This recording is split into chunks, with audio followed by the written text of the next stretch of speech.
Estamos de volta aqui no Política Cruzada deste domingo, agora falando sobre inflação, sobre economia. Estamos conversando com o economista Gabriel Ivo. Gabriel, vamos continuar falando de inflação. O Copom tem dito que, olha, a taxa Selic deve ficar aí na casa, deve subir 1 ponto percentual, já estamos em 11,75, deve passar para 12,75 na próxima reunião do Copom.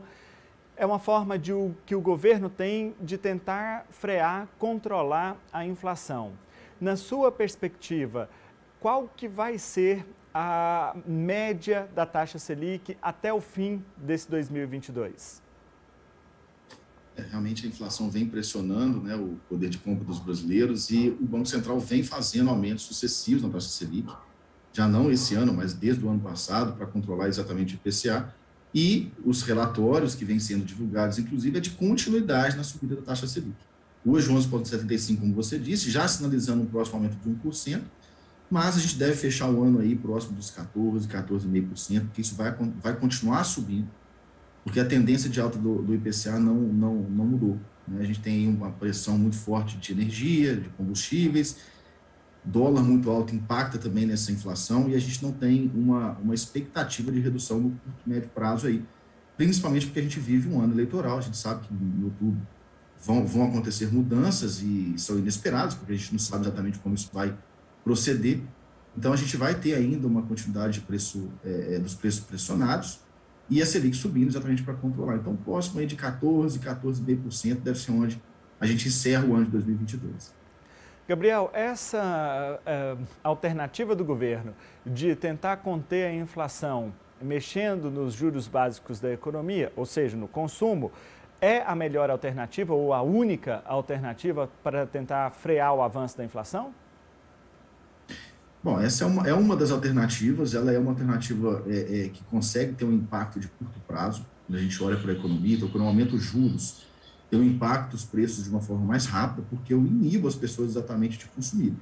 Eu diminuo a aptidão pelo consumo exatamente porque fica mais atrativo, por exemplo, aplicações financeiras. As pessoas começam a olhar para isso, começam a retirar dinheiro da economia. Então, no curto, médio prazo, a taxa Selic ela tem uma efetividade importante, interessante, com relação à inflação, e isso é utilizado no Brasil historicamente. Mas existem outras oportunidades, outras possibilidades também, olhando, por exemplo, o compulsório, que a gente falou também a respeito disso, e a gente tem que observar que a economia, a atividade econômica, ela é ligada a algumas variáveis, mas algumas principais, que é o consumo das famílias, investimento público ou privado, gasto público e a balança comercial, exportação e importação. Então, para a gente estimular a economia, a gente olha para essas variáveis principalmente. Só que no Brasil, historicamente, a gente utiliza muito o consumo para estimular a economia. E quando eu estimulo o consumo das famílias, no curto e médio prazo, eu também levo a endividamento e inadimplência. E eu também levo a inflação, consequentemente. Isso acontece porque a gente sabe que o preço sobe, a gente sabe que isso acontece já historicamente. A gente entra numa roda. Consumo alto, inflação alta. O Banco Central mexe em taxa Selic, consumo diminui porque os preços reduzem. E por aí vai. A gente fica nesse ciclo. Eu preciso olhar para as outras variáveis. Investimento, gasto público e balança comercial. Se o governo reduz o seu gasto, eu também vou ter um impacto na inflação. Então, essa é uma discussão histórica, que não acontece no país. Quando eu olho para investimento, a gente sabe que o Brasil é um país deficitário em investimento. A gente tem em torno de 17%, 18% do PIB aplicado nessa variável, o que é muito baixo. Países desenvolvidos, países da União Europeia, países americanos, japoneses, China, se investe acima de 70% do PIB, 60% do PIB. O Brasil precisa mudar isso rápido. E quando eu falo de investimento, a gente fala de investimento público e privado. E quando eu olho para o público, eu tenho que olhar para várias questões que a gente tem déficit no país: saneamento básico, infraestrutura, aeroporto, porto. A gente está muito longe de ser um país desenvolvido, de ser um país que tenha uma condição social importante para a população. Então, eu preciso começar a olhar para isso. Eu não preciso olhar só para consumo, eu tenho que começar a olhar para investimento. Isso é uma bandeira que eu carrego, uma bandeira que eu levo. Eu acho que os políticos podiam começar a olhar para isso. E aí que você fala sobre o gasto público, a gente volta na questão eleitoral, né? Porque o governo mexer, diminuir gasto público no ano das eleições é muito complexo para ele do ponto de vista eleitoral, principalmente porque agora tem uma pressão normal, é comum de acontecer, uma pressão do funcionalismo público por reajustes salariais, recomposições salariais, e isso costuma acontecer no ano das eleições também, nesse primeiro semestre. Há uma pressão também do próprio governo em tentar dar uma sinalização, uma amostra para a sociedade de que está fazendo alguma coisa que seja mais direta. Então, por exemplo, vai ter um novo pagamento do Auxílio Brasil agora, mais recentemente, quer dizer, como diminuir gasto público no ano das eleições e conseguir colocar nessa balança aí a perspectiva eleitoral, né, que gera a ação de voto, com a necessidade de conter a inflação. É um dificultador a mais, né, Gabriel?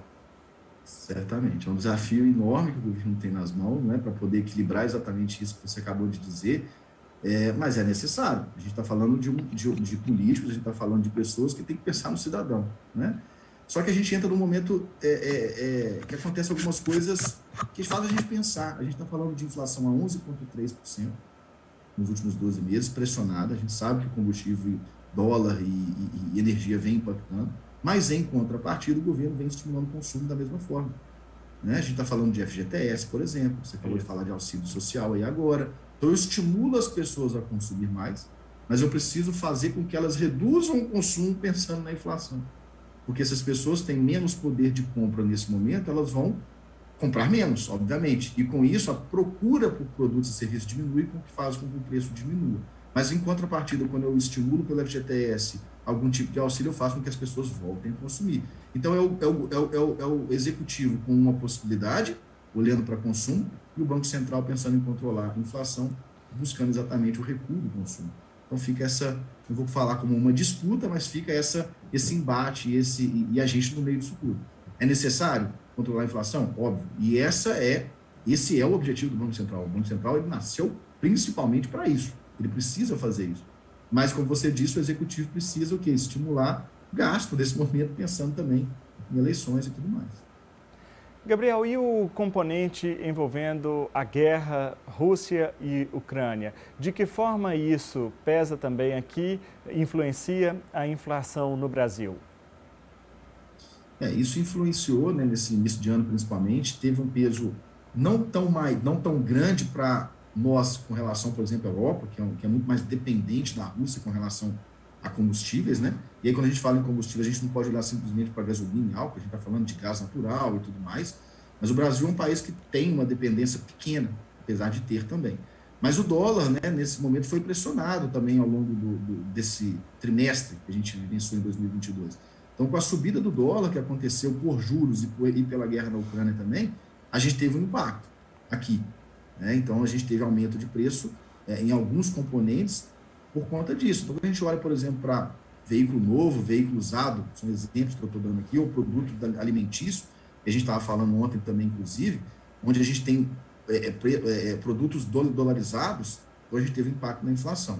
E isso vem exatamente, não só pela guerra, né, mas isso é um impacto que acomete o mundo como um todo. Acho que o mundo inteiro já entendeu isso, né, com relação ao que vem acontecendo entre Rússia e Ucrânia.